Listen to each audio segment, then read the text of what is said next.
Hey there, kids! Welcome to the magic world of personification, where everyday things come alive. Look up. Can you see the sun smiling at us from the sky? It's like he's saying, "Good morning, everyone." Listen closely. Can you hear the wind whispering secrets to the trees? Who knows what magical stories it's telling? Watch the river go giggling by. It loves to tickle the stones and splash its way through the forest. When the day ends, the stars come out to play. Look up. Do you see them laughing and winking at you? In the jungle, trees are the oldest storytellers.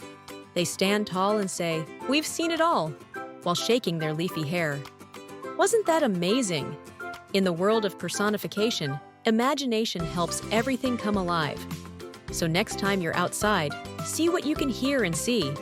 Maybe the clouds have something fun to say. Thanks for joining me on this magical adventure.